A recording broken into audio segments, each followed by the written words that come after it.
संत मत धारा आपकी सेवा में प्रस्तुत। जिसे जाना है उसे तो एक ऐसा सिलसिला शुरू होता है, कर्मों की बौछार पड़नी शुरू होती है। और जब वो आत्मा ये कहने लगती है कि मेरे साथ गलत हो रहा है, मैंने तो गुरु को धारण किया था कि मैं सुख पाऊंगा, मैं चैन पाऊंगा, मैं शांति पाऊंगा, उसे ये पता ही नहीं होता कि यही जरिया है, यही जरिया है उस परम शांति को प्राप्त करने का, यही जरिया है। अगर तेरे किए को भोगेगा नहीं तो उस परम शांति तक पहुंच कैसे पाएगा? इतना आसान तो नहीं है परमात्मा तक पहुंच जाना। स्वर्ग में जाने के लिए नरक से होके गुजरना पड़ता है। शांति तक जाने, कुछ भी देख लो, संसार की भी प्राप्ति क्यों ना देख लो, जिस भी सुख को हमने, संसार के सुख को भी जिसको भी हमने पाया है, कष्ट से गुजर के पाया है। चाहे वो संसार का कोई ओहदा है, चाहे वो संसार की कोई प्राप्ति है, चाहे कुछ भी है, संसार का सुख भी हमें कष्ट से होकर गुजरे बिना मिलता नहीं है। वहां कुछ नहीं बोलते हैं पर हम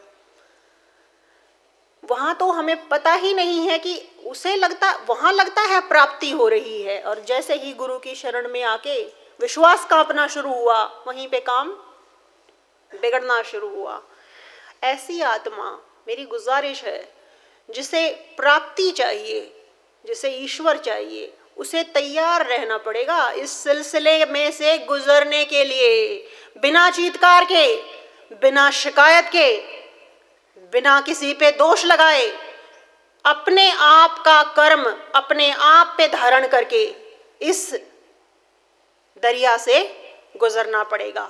क्योंकि अगर दोषारोपण शुरू हो गया, चाहे वो गुरु है चाहे दूसरे हैं, कहाँ से मिलेगा सुख हमें? कहाँ से मिलता है दुख हमें? बंदे आते हैं ना, सुख देने के लिए भी और दुख देने के लिए भी, वो जरिया हैं, हमें पता है वो जरिया हैं। जब कोई सुख देता है तो जरिया है, अच्छा लगता है। दुख देने के लिए क्या आसमान से टपकेगा दुख? कहाँ से आएगा दुख? जो कष्ट हमने कमा रखा है बंदे देंगे ना, इंसान देंगे हमें, तो बुरे क्यों लगते हैं? जब सुख देने के लिए इंसान या कोई भी वस्तु जरिया बनती है तो अच्छा लगता है, देखो। और जब कष्ट और हमारे ही किए का फल देने के लिए इंसान हमारे पास वस्तुएं या चीजें बनके हमारे तक पहुंचते हैं तो बुरा लगता है। क्यों? क्योंकि यही हमारा अज्ञान है। ऊपर से नहीं टपकता ना सुख ना दुख, वो तो चीजों से, बंदों से गुजर के मिलता है, चाहे वो हमारे रिश्ते में है। और एक बात और है, रिश्ते से ही गुजर के मिलता है दुख या सुख, समझना पड़ेगा हमें। क्योंकि गली के लोग क्या लगते हैं हमारे, उनको तो हम 2 मिनट में हमसे अलग कर सकते हैं, उनकी तो हमें कोई परवाह नहीं, और परवाह है तो उतनी नहीं, उन्हें हम छोड़ सकते हैं, लेकिन कर्म हमें नहीं छोड़ेगा। इसलिए वो कर्म कहाँ आकर बैठता है? हमारे परिवार में, हमारे रिश्तों में, हमारे शरीर में, हमारे मन में आकर घेरा डालकर बैठ जाता है। क्योंकि आत्मा में तो उसकी भी औकात नहीं है कि वो बैठे। जब वो यहाँ पर आकर बैठ के हमारे कर्मों का फल, सिर्फ फल और कुछ नहीं, जब वो देता है तो हम चीत्कार करने लग जाते हैं, ये हमारा नहीं है, ये इसने दिया है। ऐसा हो ही नहीं सकता है कि कोई हमें ऐसे कुछ भी कर देगा, नहीं। मानती हूं मैं, नया कर्म है, नए कर्म बनते हैं। हम अब उस जगह पर खड़े हैं जहां हमें बहुत सावधान होना चाहिए। अगर अब भी हम सावधान नहीं हुए तो ईश्वर कुछ नहीं कर पाएंगे। क्योंकि अब भी अगर हमने नए कर्मों को बनने दिया, बुरे कर्मों को हमने, बुरे विचारों को, विकारों को अगर हमने अब भी अपने पे हावी होने दिया तो ईश्वर कुछ नहीं कर पाएंगे। क्योंकि तीनों चीजें हमें दे चुके हैं। अब जो करना है, करना तो पड़ेगा, हमें ही करना है। गुरु मार्ग दिखा सकते हैं, सहारा बन सकते हैं, सुरक्षा दे सकते हैं, लेकिन सुरक्षा किसे कहते हैं? ये कि ला तेरा कर्म, ये भी मैं ले लूं, वो भी मैं ले लूं, नहीं, ये तो ईश्वर भी पसंद नहीं करते हैं। जिसने किया भोगना तो उसी को पड़ेगा। तो हमें इस बात का बहुत ध्यान रखना है कि अब और नए कर्म ना बने। जो हो चुका वो तो बदला नहीं जा सकता, लेकिन अब कम से कम जहां खड़े हैं अब इतना तो कर लें कि अपने नए कर्मों को रोक लें। दूसरे जो करेंगे उसका फल हमें कभी नहीं मिल सकता, इतना ज्ञान हमें मिल चुका है। दूसरों का कर्म क्या है? किसी ने हमें गाली दी, हमारा कर्म बनाते हैं हम। दूसरों का कर्म अपने कर्म में बदलने का सिलसिला हमने खत्म नहीं किया है अब तक। जब सामने वाला हमसे बुरा व्यवहार करता है कुछ फर्क नहीं पड़ना चाहिए हमें, क्योंकि उससे कुछ नहीं बिगड़ने वाला हमारा कि सामने वाला क्या कर रहा है, उससे हमारा कुछ भी लेना देना नहीं है। जब वो हमारे अंदर प्रवेश करता है, जब वह हम उसे ग्रहण करते हैं और रिएक्शन देते हैं, इसने ऐसा कर दिया, अब जो भाव हमारे अंदर तब पैदा होता है वो ग्रहण करते हैं, वो है हमारा नया कर्म। सामने वाले ने सच बता रही हूं, कोई हमारा कुछ भी नहीं बिगाड़ सकता। किसी को दोष मत दो। किसी ने जिसने बुरा कहा है उसने अपने लिए बुरा कहा है। हम जब तक उसे अपने अंदर जाने नहीं देंगे, जब तक उसका रिएक्शन हमारे अंदर पैदा नहीं होता, तब तक संसार की कोई ताकत नहीं है कि हमारा कुछ बिगाड़ सके। लेकिन जैसे ही उसने रिएक्शन, हमने अपने अंदर उसकी प्रतिक्रिया दी, जैसे ही बुरा लगा, जैसे ही गुस्सा उठा, जैसे ही इसने ये किया, अब मैं ये करूं, जैसे ही ये भाव उठते हैं, ये हैं हमारे नए कर्म। और ये नए कर्म हमें रोकने होंगे हर कीमत पर। अगर हमें जाना है तो सामने किसी को दोष मत दो, इसने कर दिया, उसने, जिसने जो कर दिया वो खुद भोग लेगा। बल्कि सच बताऊं, ये भी नहीं सोचना है कि ये भोग लेगा। हम क्यों चाहें किसी का बुरा? क्या मिलेगा हमें? क्या मिल जाएगा हमें अगर किसी का बुरा हो जाता है? जिसको किसी का बुरा होते हुए देखकर खुशी मिलती है वो राक्षस है, वो काल है, वो इंसान होने के भी लायक नहीं है। हमें क्या बनना है? क्या बनना है? हर पल इसके साथ अच्छा हुआ, इसने मेरे साथ ऐसा किया था, ये बहुत गलत है, इससे उसका कुछ नहीं बिगड़ेगा, हमारा बिगड़ रहा है। ये नए कर्म, ये बुराइयां कब छोड़ेंगे हम? जब छोड़ेंगे हम तो पकड़ लेगा वो हमें। पर हम इतने गहरे धंस चुके हैं इन विचारों के, इन भावनाओं के सागर में कि हमें हर वक्त इसने ये किया तो मैं अब ये करूं, या ना करूं तो इसका बुरा तो परमात्मा कर देंगे। इसने मेरे साथ ये किया है, यहां तक तो है ही, क्यों कर देंगे परमात्मा बुरा? तू भी वही है, वो भी वही है, नजर उठा देख जरा, तत्व रूप से एक है हम। तेरा बिगड़ा तो मेरा बिगड़ गया, मेरा बिगड़ा तो तेरा जरूर बिगड़ेगा। हम एक हैं। जो परमात्मा की औलाद का बुरा चाहता है, परमात्मा उसका बुरा करके छोड़ते हैं। सारे उसकी औलाद हैं। ऐसा नहीं हो सकता कि उसे कोई भी प्यारा ना हो। ये नहीं हो सकता मैं प्यारी हूं और आप नहीं हैं, ये हो ही नहीं सकता है। जो ये सोचता है वो अहंकारी है, वो मूर्ख है, अपना बुरा कर बैठेगा। ये नहीं सोच सकता कि तेरा बुरा अगर किसी ने किया है, तू मत चाह उसका बुरा। तू तो ये सोच कि हे परमात्मा इसको बख्श दे, इसे तो ज्ञान नहीं है, पर तुझे ज्ञान दिया, उस ज्ञान का क्या हुआ? क्या हुआ उस ज्ञान का जो सदगुरु सारा दिन बैठ के हमारे अंदर बैठ के, ऐसा मत समझना कि वो सिर्फ बाहर से जब तुम उनसे मिलते हो, जब तुम्हें उनका सत्संग सुनने को मिलता है तभी वो तुम्हें सिखाते हैं। नहीं, वो तुम्हारी आत्मा में प्रवाहित हो चुके हैं। वो तुम्हें दिन रात अंदर बैठ के बताते हैं, धिक्कारते हैं तुम्हें कि नहीं अब और नहीं, ठहर जा, मेरे पास आने का क्या फायदा था, क्यों आया था मेरे पास?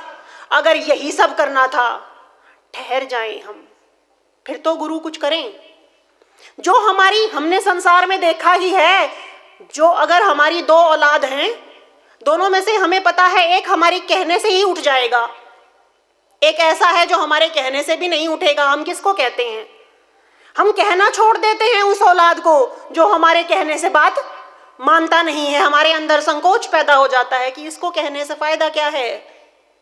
हम काम भी उसे बताते हैं जिससे हमें उम्मीद है कि मेरी बात मान लेगा। हमें काम बताएं परमात्मा, ऐसे बन जाएं हमें बताएं, वो इस लायक तो बन जाएं, उन्हें ये विश्वास हो जाए कि नहीं, इसको कहूंगा तो ये तो कर ही देगा। अंदर बैठ के बताते हैं हमें, चिताते हैं हमें, क्योंकि प्रकट हो चुके हैं हमारे में, विश्वास करो। हैं सब में, पर प्रकट हो गए हैं, बहुत बड़ी बात हो गई है। फिर भी रुकेंगे नहीं, ठहरेंगे नहीं, तो क्या करेंगे परमात्मा हमारा?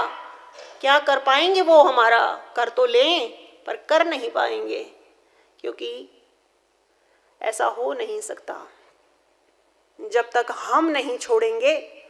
हमने सुना है ना वो खंबे वाला जो गुरुजी सुनाते हैं कि खंबे को हमने पकड़ रखा है, और हम कहते हैं खंबे ने हमें पकड़ रखा है। नहीं, सच मानो, बहुत शक्ति है उस परमात्मा की हमारे अंदर। जिस दिन ये ठान लेंगे नहीं करना है क्रोध, एक बार नहीं, 2 बार नहीं, 10 बार नहीं, 11वीं बार तो उठना बंद होगा। औकात नहीं है उसकी हमारे ऊपर हमला कर सके।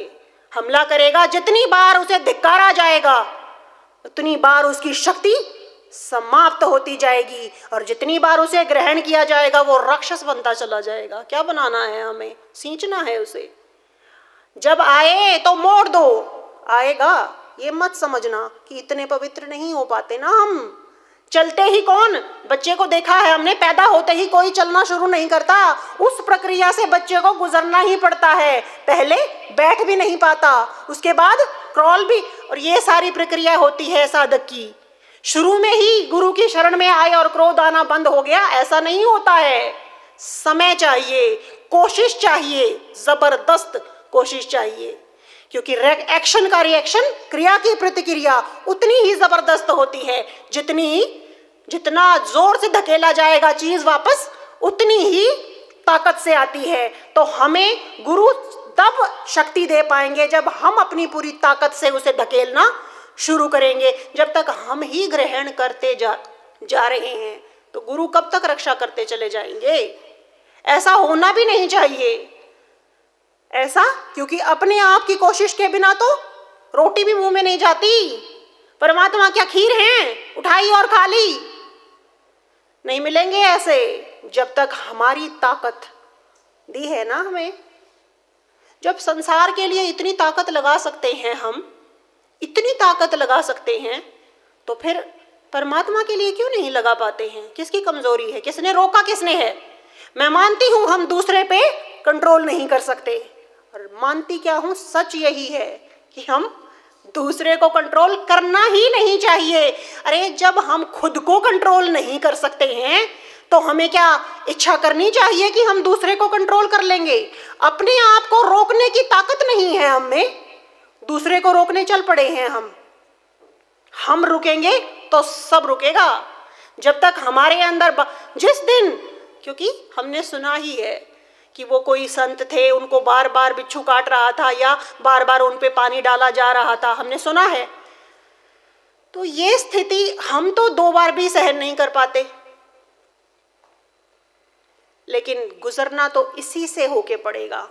जब गुरु के शरण में आए, पाना है तो खोना पड़ेगा। जब शिव संहारक बन के गुरु हमारे शरीर में, हमारी अंतरात्मा में, हर जगह जब वो उतरते हैं तो पहले वो काटना शुरू करते हैं, दुखों को देते हैं ताकि रास्ता मेरे लिए बन सके। वो क्यों कांटों में से होके गुजरेंगे?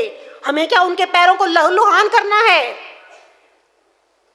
कांटे तो हमने बोए हैं, दुखों को, कर्मों को तो हमने कमाया है, और चाह रहे हैं गुरु गुजर जाएं उसके ऊपर से, खुद नहीं उखाड़ना चाहते उन्हें।